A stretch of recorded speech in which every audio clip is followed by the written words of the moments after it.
Atos capítulo 15, quem encontrou, diga amém. Diz assim a palavra de Deus. Vamos ler a partir do versículo 1. Então alguns que tinham descido da Judéia ensinavam assim os irmãos: se vos não circuncidardes, conforme o uso de Moisés, não podeis salvar-vos. Tendo tido Paulo e Barnabé não pequena discussão e contenda contra eles, resolveu-se que Paulo, Barnabé e alguns dentre eles subissem a Jerusalém aos apóstolos e aos anciãos sobre aquela questão. E eles, sendo acompanhados pela igreja, passaram pela Fenícia e por Samaria, contando a conversão dos gentios, e davam grande alegria a todos os irmãos. Quando chegaram a Jerusalém, foram recebidos pela igreja, pelos apóstolos e pelos anciãos. Eles anunciaram quão grandes coisas Deus tinha feito com eles. Quero que a igreja leia o verso 5 em alto e bom som. Vamos lá? 1, 2, 3.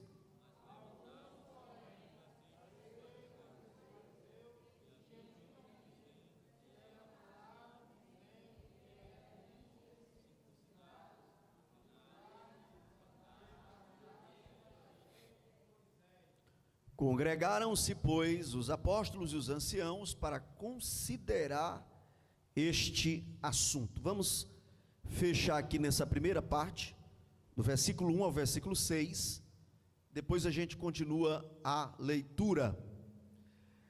Você já deu uma notícia para alguém bem animado, e a reação dessa pessoa foi com frieza, com indiferença? Eu acredito que todos nós, em algum momento, já passamos por esta experiência,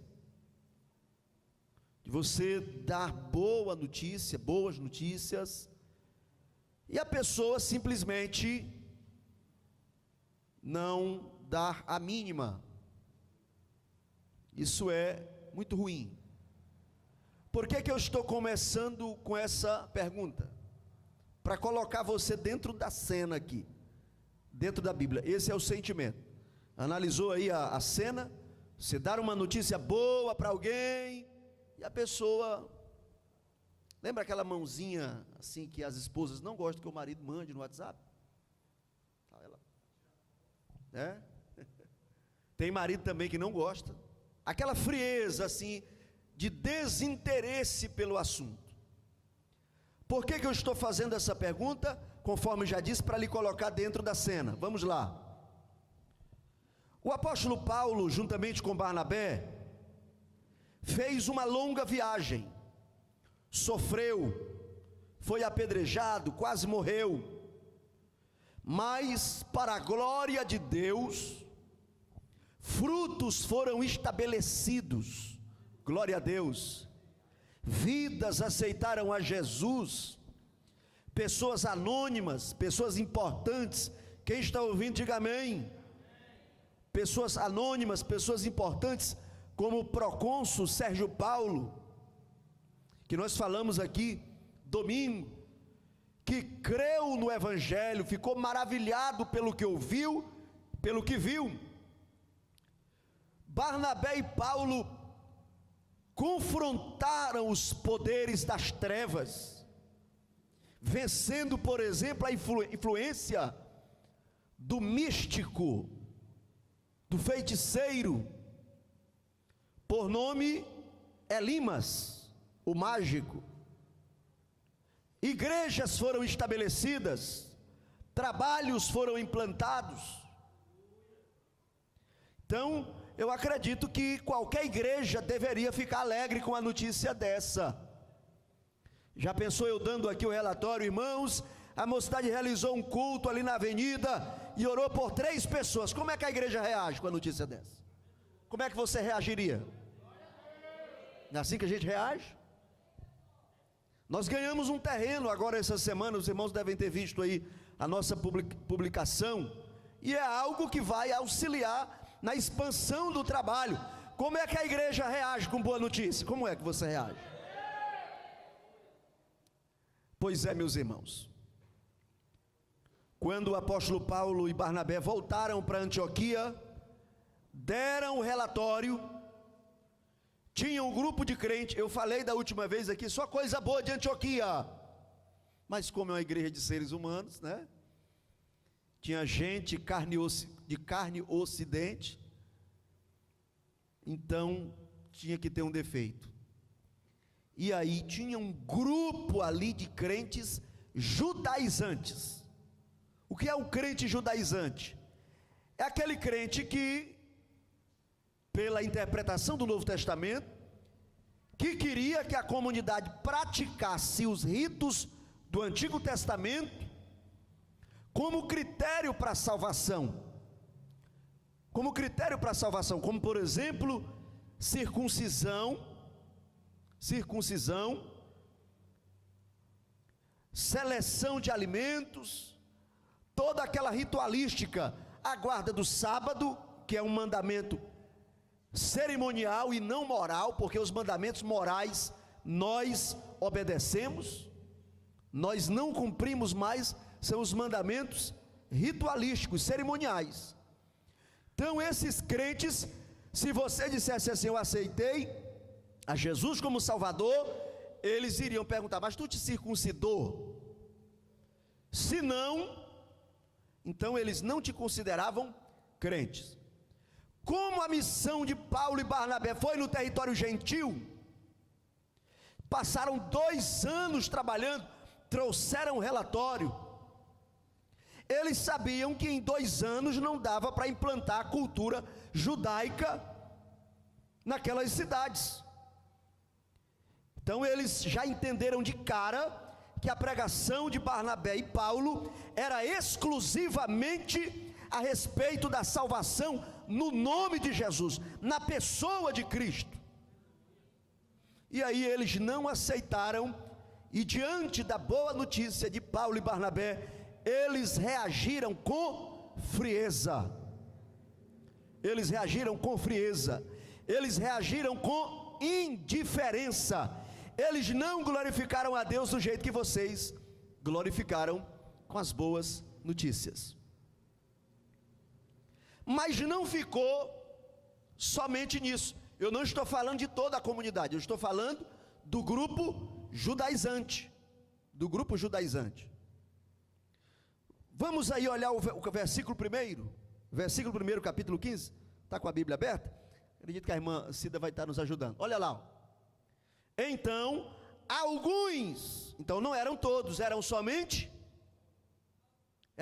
o que, a igreja? Alguns, não eram todos. Então, alguns que tinham descido da onde? Da Judéia, porque Antioquia era uma igreja em território gentil. Então, perceba que a influência é de uns crentes que tinham vindo de outra região. Alguns que tinham descido da Judéia ensinavam assim os irmãos. Como é que eles ensinavam? Vocês podem ler aí? Versículo 1.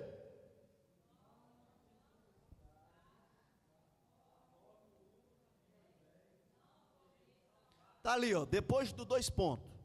O que é que esse grupo que tinha descido da Judéia ensinava? Toda a igreja, leia ali, após os 2 pontos. O que é que eles ensinavam? 1, 2, 3.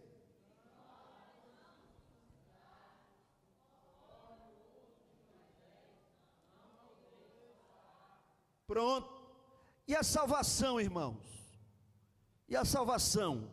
Quem é que nos garante a salvação? A salvação é na pessoa de quem? Quem está lembrado aí de João 14,6? Quem está lembrado? João 14,6, quem está lembrado? Jesus disse: eu sou o caminho, a verdade e a vida, e ninguém vem ao Pai se não for por mim. Quantos aqui já tiveram essa experiência com a pessoa bendita de Jesus? Aleluia, glória a Deus. Então a nossa salvação é em Jesus. Mas esse grupo aí, no versículo 1, esse grupo está ensinando que os crentes precisam fazer a circuncisão. Versículo 2, você leu, vai ler novamente, né? Esse aqui é um sermão expositivo. Vamos lá, versículo 2, vocês podem ler comigo? Vou contar até 3. 1, 2, 3.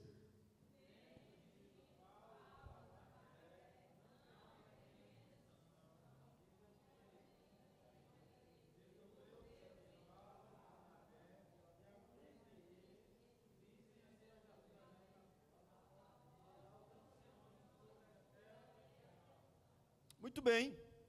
Então houve uma discussão. E a Bíblia diz aí, não pequena, né? Houve uma não pequena discussão. Irmãos, os coitados, vou usar essa expressão aqui que é bem comum entre nós, voltaram com marcas, hematomas. Paulo foi tido como morto em uma daquelas cidades, apedrejado, ameaçado. Eles passaram em Antioquia da Psídia. Psídia era uma região montanhosa, aonde ficavam ladrões, salteadores. Eles arriscaram a vida, e quando chegaram, um pequeno grupo, e como disse Martin Luther King, tem uma frase de Martin Luther King que ele diz que o problema não é o barulho dos maus, mas o silêncio dos bons. O problema não é o barulho dos maus, mas é o silêncio dos bons. Às vezes a gente está vendo um justo ser detonado e a gente fica omisso, calado. E ali tinha mais crente, dava deles ter levantado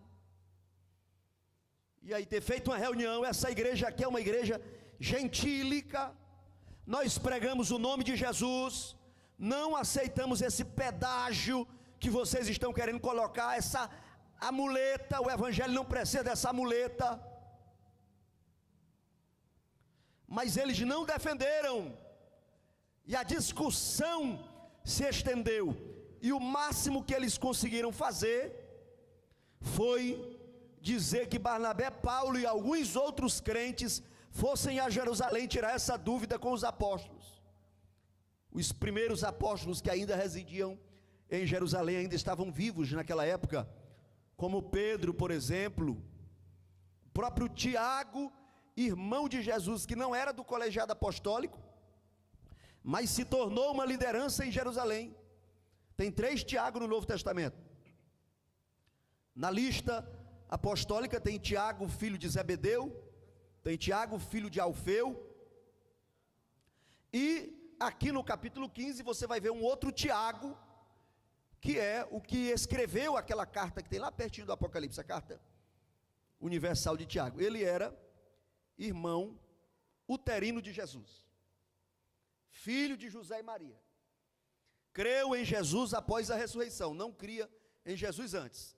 Eles tiveram Jesus, foi como problemático mentalmente. Pois bem, então esse grupo de crentes foi com Paulo e Barnabé a Jerusalém para tirar a dúvida. Foi isso que aconteceu entre a primeira e a segunda viagem missionária de Paulo. Eu quero refletir algo aqui com a igreja, quero refletir com os irmãos. Eu vou colocar um tema aqui nessa reflexão. Quando o sistema tenta ser maior que a mensagem. Diga comigo aí, quando o sistema tenta ser maior que a mensagem. Queridos,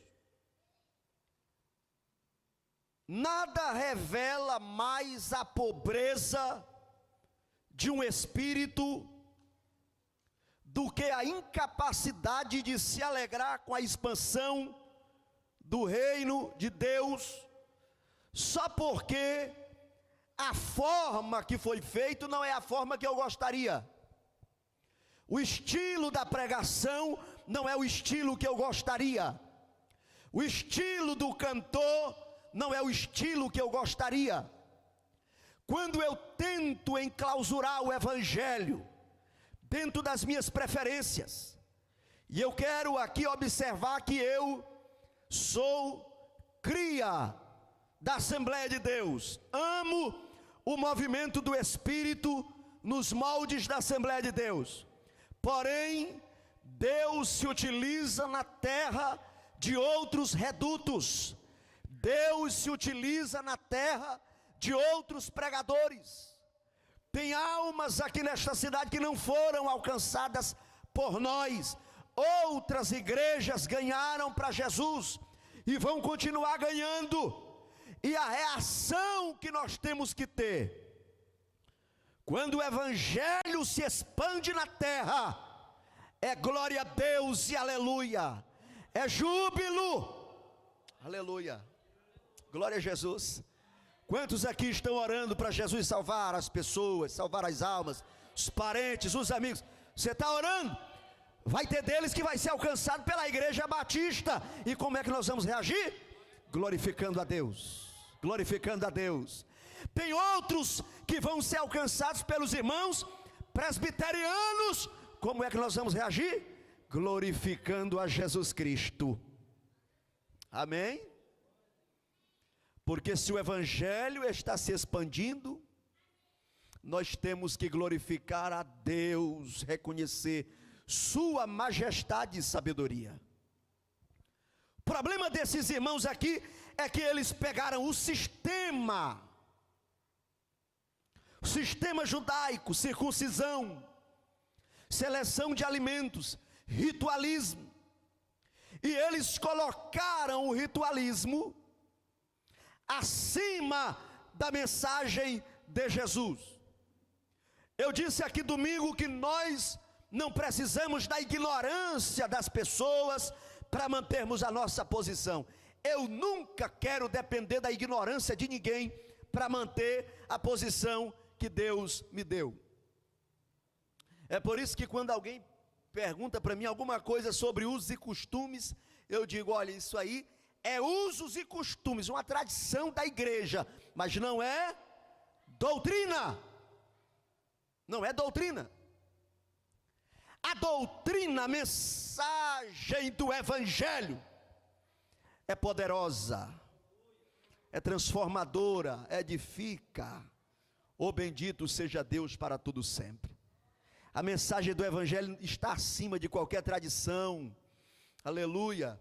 Eu não sei dançar, eu nunca nem tentei, mas eu sei que Jesus está salvando irmãos em regiões do mundo, aonde a dança é uma expressão de liberdade, de cultura, como os africanos, por exemplo, aleluia, e a nossa reação deve ser glorificando a Deus, porque o evangelho está entrando nas tribos.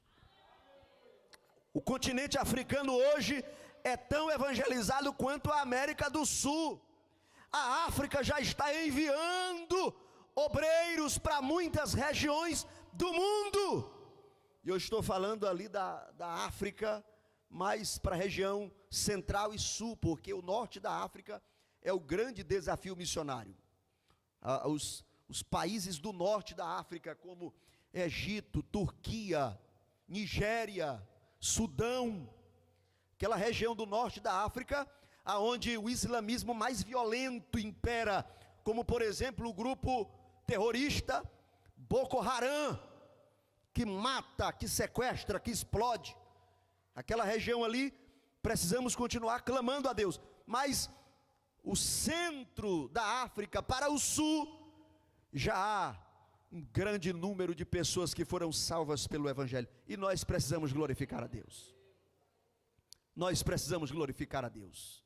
Amém, meus irmãos?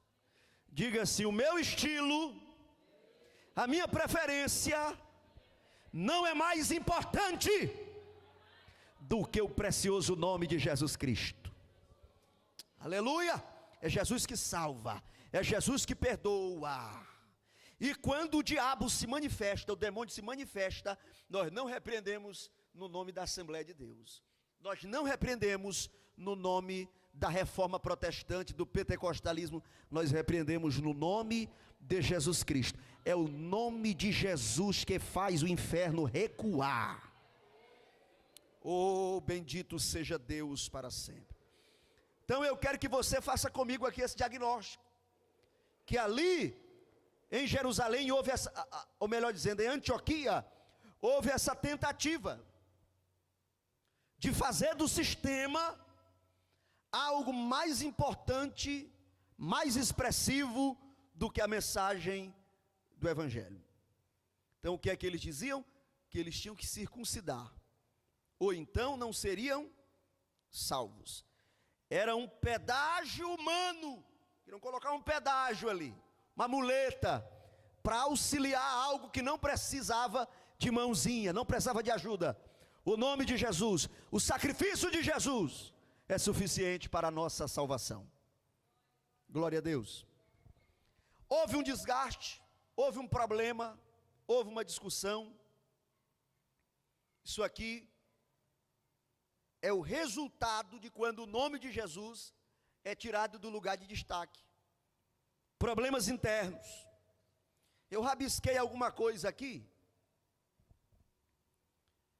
e eu gostaria de dizer para os irmãos: conflitos internos são como cupins na estrutura da igreja. Não derrubam de imediato, mas corroem a resistência da comunhão até que ela se fragilize e perca o seu poder operativo. Quando a gente começa a se degladiar entre nós, aí o pastor que deveria estar discipulando, passa às vezes você passa 15 dias orando para conversar com um crente, porque você não pode entrar assim de uma vez não, porque a questão é espiritual, né? Aí você gasta energia com quem deveria ser uma potência nas mãos de Deus, ganhando almas. E tem sido uma estratégia muito eficaz nos nossos dias. Antigamente a gente chorava, porque o desviado, irmão Newton, o desviado saía da igreja, ia para a cachaça, para a festa mundana e tudo, mas de um certo tempo, irmãos, existem pessoas que abandonam a Jesus, mas continuam na igreja. E aí, pastor, mas ainda bem que está na igreja, irmãos. Deus pode fazer muito mais do que pedimos ou pensamos, mas às vezes existem ações internas, existe a explosão e a implosão. A implosão é quando o ataque é interno e faz a estrutura ruir, não para os lados, mas para dentro de si. Então o problema que Paulo e Barnabé estavam enfrentando agora não era mais um feiticeiro, era irmãos que metiam a mão no prato para pegar o pão da ceia, o vinho, que não estavam celebrando a expansão do reino, estavam dizendo que o trabalho de 2 anos daqueles irmãos não prestavam. Os cupins não destroem uma casa de imediato, mas fragilizam a sua estrutura. E uma igreja fragilizada, você bota alguém para cantar, ele canta desconfiado, porque ele está intrigado com uns 5 ali dentro. Você bota um irmãozinho para pregar, aí o irmãozinho não pode pregar sobre oração porque não ora, não pode pregar contra o fuxico porque ele é fuxiqueiro, não pode pregar contra a safadeza porque ele é safado, né? Ele não pode dizer nada, aí está ali, engessado, amarrado, fragilizado. O culto de ceia, que deveria ser a maior festa, tem gente que não vem nem amarrado, mas dê uma paz do Senhor, que ele responde: Pai Senhor, diga que ele está desviado. Não, desviado é o diabo, eu sou crente, mas está contribuindo para a fragilidade da igreja. Eu não posso contribuir para a fragilidade da igreja, eu preciso trabalhar todo dia, orar, ler minha Bíblia, adorar a Deus, fazer parte da comunidade e clamar ao Senhor: meu Deus, eu não quero ser um problema na minha igreja, eu quero ser um instrumento nas tuas mãos. Aleluia. Alguém vai cantar aqui, irmão, essa pessoa podia estar lá no mundo, está destruída, mas está aqui. Às vezes canta ruim, mas não está cantando para você não, e nem para mim.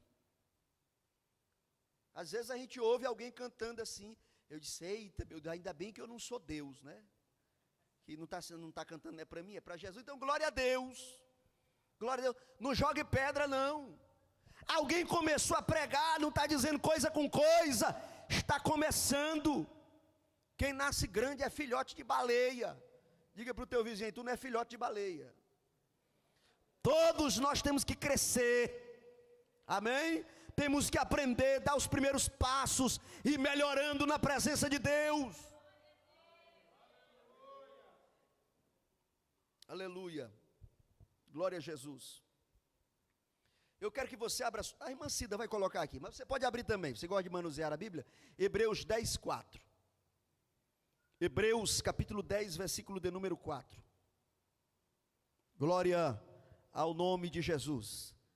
Hebreus capítulo 10, versículo de número 24. Quem encontrou? Está ali. 24, irmã Cida. 10, 24. Está ali. Vocês podem ler comigo? Essa versão sua aí, Almeida Revista Corrigida? Essa daí? É, a RC. Quem pode ler comigo? Vamos lá, eu vou contar até 3, vocês... Irmão, bota para ler mesmo assim, bem animado. Vamos lá? 1, 2, 3.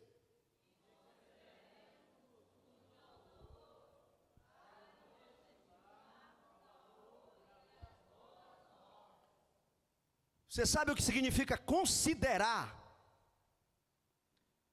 Qual é a origem da palavra considerar?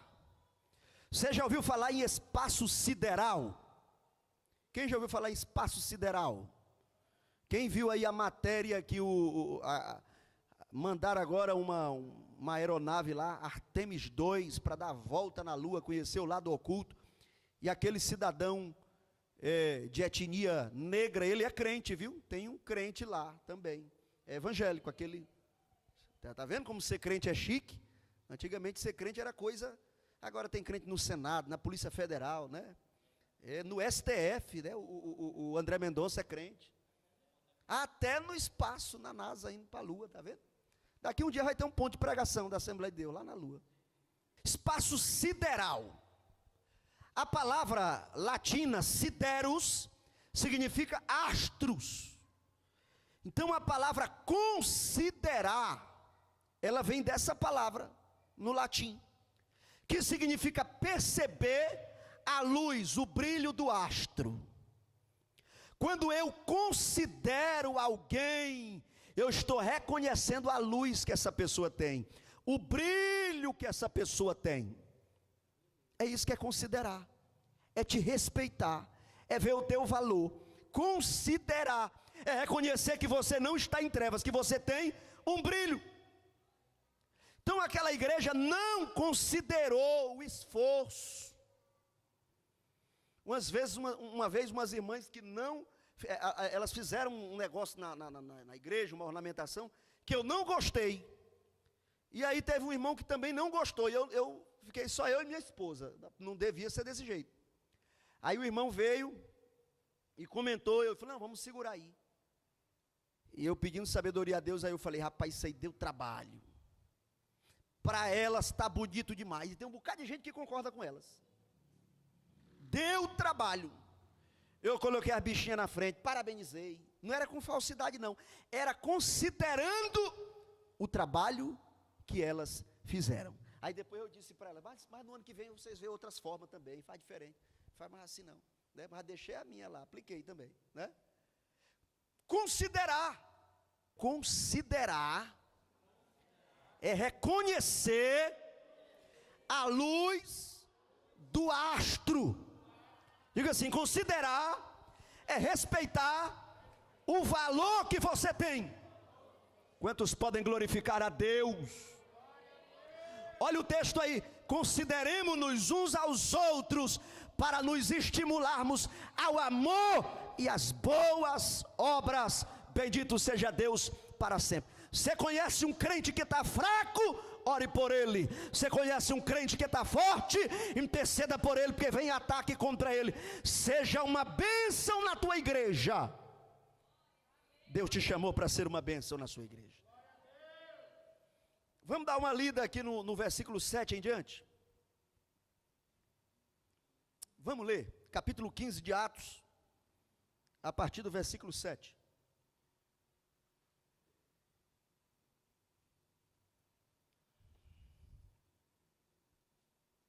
Quem encontrou?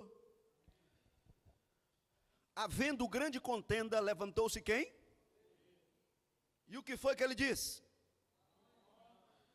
Varões, irmãos, bem sabeis que já há muito tempo Deus me elegeu dentre vós, para que os gentios ouvissem da minha boca o quê?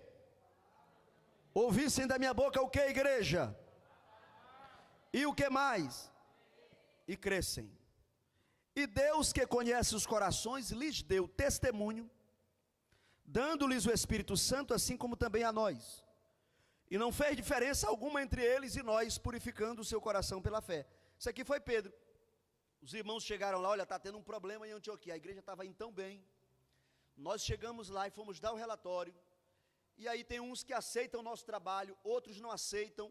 E aquilo ali pode gerar um problema maior. Então essa aqui é a fala de Pedro. Dizendo que o plano de Deus é global, que Deus tem interesse tanto em judeus como em gentios. Vamos continuar. Versículo 10. Olha o que ele aconselha aqui. Agora, pois, porque tentais a Deus, pondo sobre a cerviz dos discípulos um jugo que nem nossos pais, nem nós podemos suportar. Isso aqui era o jugo antigo. Pedro está dizendo, vocês estão querendo colocar um jugo que nem o pessoal do Antigo Testamento não conseguiu cumprir. Versículo 11, mas cremos que seremos salvos pela graça do nosso Senhor Jesus Cristo, como eles também. Nós somos salvos pela graça de nosso Senhor Jesus Cristo. Versículo 12, então toda a multidão se calou e escutava a Barnabé e a Paulo, que contavam quão grandes sinais e prodígios Deus havia feito por meio deles entre os gentios. Amém?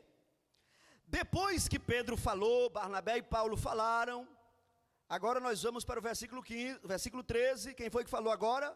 Foi Tiago. E ele disse, varões, irmãos, ouvi-me. Simão relatou como primeiramente Deus visitou os gentios para tornar deles um povo para o seu.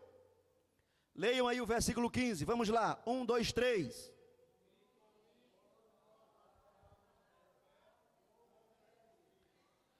Aí ele vai citar aí o texto de Amós. Ele vai citar um texto de Amós, capítulo 9, verso 11. Está aí no versículo 16. Depois disto voltarei e reedificarei o tabernáculo de Davi, que está caído. Levantá-lo-ei das ruínas e tornarei a edificá-lo, para que o resto dos homens busquem ao Senhor, e também todos os gentios. Olha aí, irmãos, isso aí é o plano global, porque tinha um grupo de crentes que achava que Jesus veio só para salvar os judeus. Aí Pedro ensinou, agora Tiago está ensinando, dizendo que para que o resto dos homens busquem o Senhor, e também todos os gentios, sobre os quais o meu nome é invocado, diz o Senhor, que faz todas essas coisas que são conhecidas desde toda a eternidade. Vamos para o verso 19. Quem está com a Bíblia aberta, diga amém. Eu quero que você leia bem animado, homens e mulheres. Vamos ler o versículo de número 19, vamos lá? 1, 2, 3.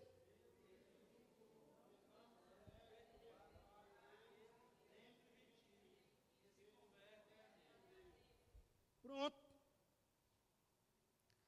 Qual é a palavra que tem aí? Perturbar. Tiago está dizendo assim, pelo que julgo que não se deve perturbar aqueles dentre os gentios que não se convertem a Deus.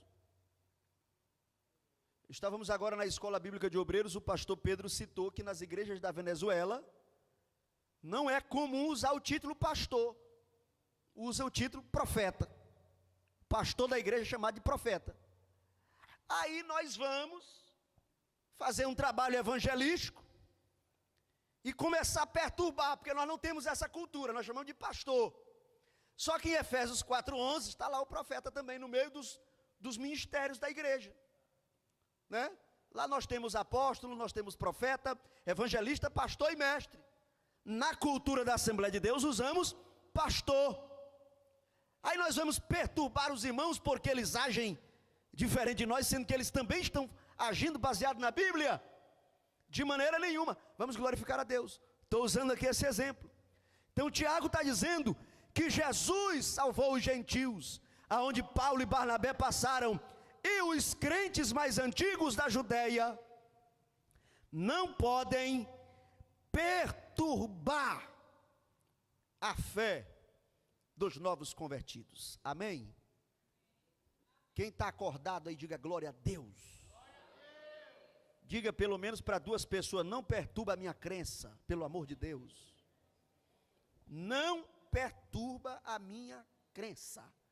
Ontem eu recebi uma ligação de uma pessoa de uma igreja que eu pastoreei, e a pessoa disse assim: pastor, as irmãs lá da igreja deixaram o diabo sem emprego. Eu disse: que conversa é essa? Não estão falando de tudo, o diabo não tem mais o que fazer, porque elas já estão fazendo o serviço dele. Foi a forma dela dizer que lá tem um grupo que está perturbando a fé das pessoas. E ela usou a expressão pesada: pastor, o diabo não precisa fazer mais nadinha lá, porque não precisa. Terrível, né? Seria cômico se não fosse trágico. Irmãos, não vamos perturbar a fé, vamos ajudar. Vamos ajudar. Ah, mas essa líder que assumiu esse departamento, se fosse eu, não existe essa história de se fosse eu. Tudo é um tempo de Deus. Deus tem um tempo para cada pessoa, e para cada tempo, Ele tem uma pessoa designada. Deus tem um tempo para o pastor Alessandro dessa cidade, Deus tem um tempo para você na mocidade, Deus tem um tempo para você na escola dominical, Deus tem um tempo para você no departamento infantil, Deus tem um tempo para você. E quando alguém está fazendo alguma coisa para Deus, tem pregador que prega mais assim, calminho, e nós vamos reagir glorificando a Jesus. Tem outro que é mais agitado, e nós vamos glorificar a Deus, aleluia, porque Deus não te chamou para você perturbar. Bora pegar a frase da irmã que me ligou? Bora pegar? Diga aí para alguém, diga assim: não deixa o diabo sem emprego. Diga. Ele não precisa da tua ajuda. Diga, pode dizer. Ele não precisa da sua ajuda. Nós somos da luz, somos filhos de Deus, perdoados, tomamos a ceia todos os meses e pregamos que vamos morar no céu de glória. Quem tem essa esperança que vai morar no céu de glória? Então Tiago usou aqui a palavra correta, pelo que nós não devemos perturbar aqueles que entre os gentios se convertam. Vamos continuar lendo para terminar o assunto. Mas escrever-lhes, versículo 20, que se abstenham da contaminação dos ídolos. Olha aí, agora isso aqui é doutrina, isso aqui é coisa seríssima, não é a discussão lá da circuncisão, da comida, não, aqui o negócio é sério. Vamos lá, versículo 20, mas escrever-lhes que se abstenham da contaminação dos ídolos. Tudo que tem idolatria, saia, porque a idolatria é uma concorrência contra Deus. Se você comete a idolatria, você comete algo que Deus abomina. Da prostituição, todo mundo aqui sabe o que é prostituição, imoralidade, todo mundo aqui sabe o que é. Então aqui é doutrina, isso aqui não convém ao crente.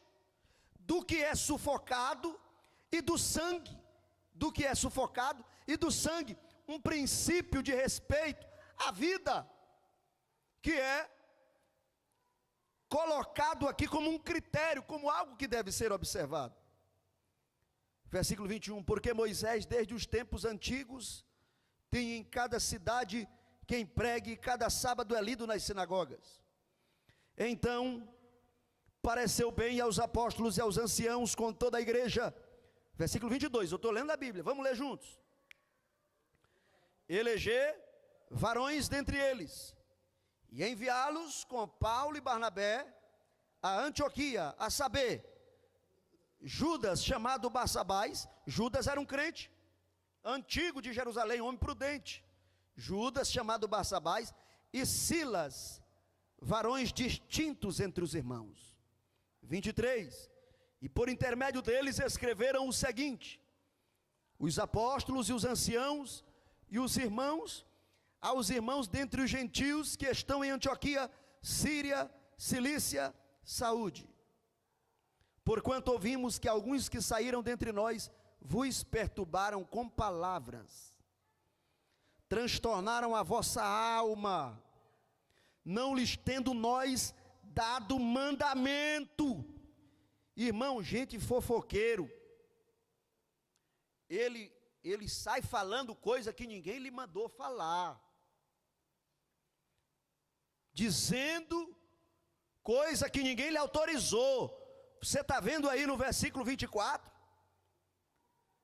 Tiago manda colocar na carta para levar para os crentes gentios de outras regiões: olha, tem alguns dentre nós que foram perturbar vocês, dizendo palavras que nós não autorizamos. Eles agiram por conta própria. Isso aqui é repatriação de autoridade. Eles estavam dizendo: nós não autorizamos. Eles falaram por conta própria. A igreja de Jerusalém não apoia.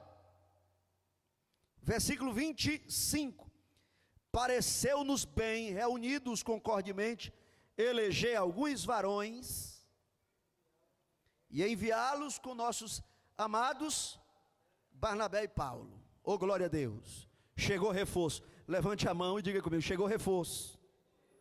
Agora eles vão voltar com o documento na mão e com irmãos, para não corromperem a carta, porque chega lá só Paulo e Barnabé. Rapaz, essa carta foi eles que escreveram por aí, estão dizendo que veio de Jerusalém. Mas não, testemunhas são designadas para os acompanharem até Antioquia. Oh, glória a Deus. Irmãos, Deus é maravilhoso, Deus é grande. Eu quero aproveitar aqui para deixar uma palavra de ânimo, porque às vezes nós nos sentimos sozinhos, nos sentimos abandonados, mas eu quero dizer para você que veio aqui nesta noite: Deus conhece as nossas lutas, Deus conhece as tuas lutas. Tem alguém aqui que recebe, e Deus na hora certa vai enviar a resposta certa, vai enviar o socorro certo, o reforço que você precisa. Aleluia! Se você se sente abandonado na terra, saiba que o céu é favorável, o céu se move em favor da igreja, em favor do povo de Deus. Oh, glória ao nome de Jesus Cristo. Versículo de número 28, eu acho interessante, porque eles escreveram assim: na verdade pareceu bem ao Espírito Santo e a nós. Diga comigo aí: pareceu bem ao Espírito Santo. Pode levantar a mão, pode levantar. Diga assim: ao Espírito Santo e a nós. Me mostra o dedo indicador aí, o dedo da prioridade. Diga comigo assim: o Espírito Santo em primeiro lugar. Aí agora faça assim: depois a minha opinião. Aleluia, glória a Jesus. É o Espírito Santo que vai na frente, é Ele que comanda a igreja, é Ele que opera no meio da igreja, é Ele que derrama dons espirituais, é Ele que vai na frente. Se Ele me permitir, eu digo alguma coisa. Se Ele me permitir, eu canto. Se Ele me permitir, eu lidero. Se Ele permitir, eu prego. Mas é o Espírito Santo que é dono da igreja, Senhor da igreja, companheiro da igreja, consolador do crente fiel, que aguarda a vinda de Jesus. Oh, glória a Deus. Ainda no verso 28, pareceu bem ao Espírito Santo e a nós não vos impor mais encargo algum, senão as coisas necessárias. Irmão, Deus não trabalha com o excesso, Deus trabalha só com o necessário. Deus não trabalha com o excesso, Deus trabalha com o necessário. Você vê que a lista de ordenanças é bem objetiva. Abstenham-vos dos ídolos, da prostituição, da comida sufocada e do sangue. Pronto. Você viu que foi bem objetivo? Agora chama um fariseu para colocar regra. Eles iam colocar, lavar as mãos 7 vezes por dia. Fazer ritual, dobrar o joelho tantas vezes por dia. Eles iam colocar os seus excessos. Mas Deus não trabalha com o excesso. Deus trabalha com o necessário. Oh, glória a Jesus. Gideão tinha um grande exército, mas se o grande exército vencesse os midianitas, a glória seria do exército, a glória seria de Gideão. Então Deus tira o excesso e deixa apenas os 300 necessários. Deus trabalha com quem é necessário, para que a glória seja dele. No dia que tiver alguma coisa tomando a glória que é para Deus, atrapalhando o brilho que deve ser para Deus, a adoração que deve ser para Deus, Deus tira, Deus mata, Deus sopra, Deus tira da frente, porque Deus vai trabalhar só com o necessário. Aonde tiver um crente que dê glória para Deus, que reconheça a Deus, é esse que Deus vai usar na terra. Você pode se colocar em pé em nome de Jesus.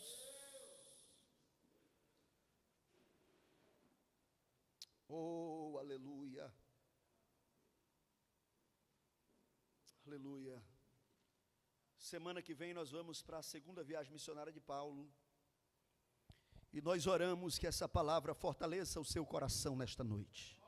Deus te trouxe aqui nesta noite porque Ele sempre trabalha com um propósito de nos instruir, de nos falar, de nos revelar a sua vontade. Então vamos permanecer ouvindo a voz do Senhor Jesus. Não se assuste com nada, não se assombre. Às vezes Deus tira o excesso para trabalhar com o necessário, para que a glória seja dele, para que a igreja seja vista como igreja dele. É Ele que é o Senhor da igreja, dono da igreja.